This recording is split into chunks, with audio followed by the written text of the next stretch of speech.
இதை நான் உங்களுக்கு பேரிச்சம்பழம் போட்டு ஒரு பலகாரம் செய்து காட்ட போகிறேன்.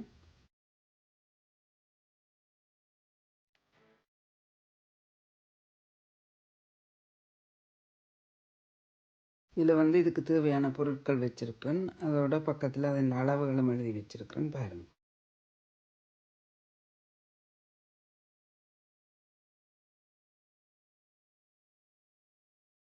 முதல்ல இந்த அரிசியை ஊற விட்டு 2 மணி நேரம் ஊற விட்டு அதை கிரைண்டரில் போட்டு அடித்து அதை மாவாக்கி எடுத்து வைப்பேன்.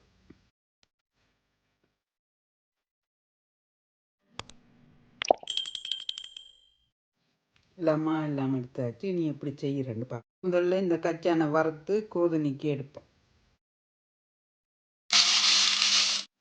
இந்த கச்சானை கிரைண்டரில் போட்டு ஒரு 2 அடி அடிச்சு எடுப்போம். இதே போல் இந்த கஜுவையும் பாதாம் பருப்பையும் போட்டு வறுத்து போட்டு கிரைண்டரில் போட்டு 2 அடி அடிச்சிடும்.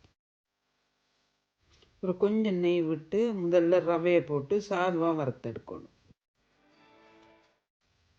இதே போல் பயறு மற்ற எல்லாத்தையும் போட்டு கொஞ்சம் கொஞ்சம் சாலையாக வறுத்து போட்டு எடுக்க வேணும்.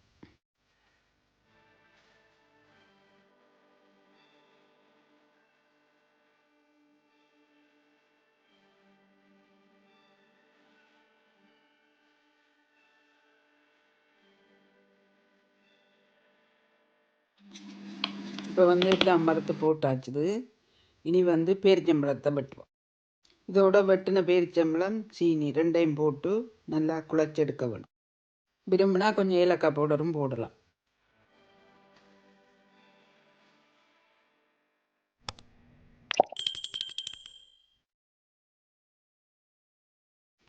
எல்லாம் குழச்சி வடிவாக எடுத்தாச்சுது.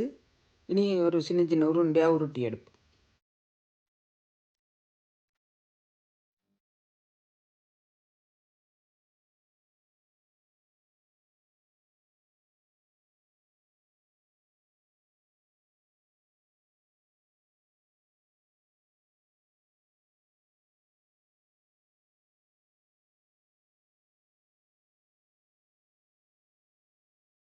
எல்லாம் உருட்டி எடுத்தாச்சுது.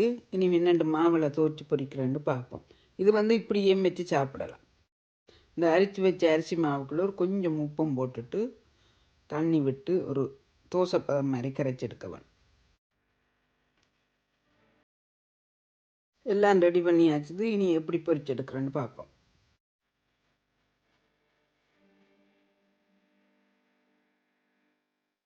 இப்படி உருண்டை எல்லாத்தையும் எடுத்து மாவில் போட்டு துவைக்க வேணும்.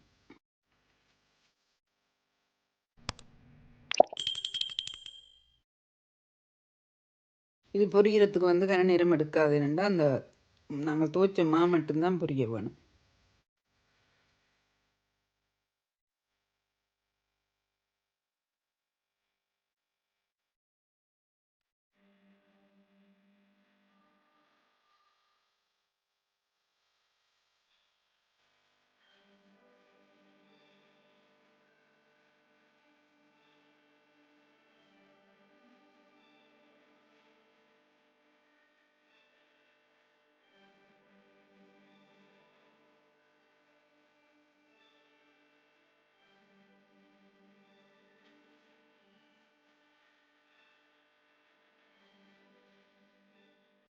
இப்போ எல்லாம் பொரிச்சு எடுத்தாச்சுது.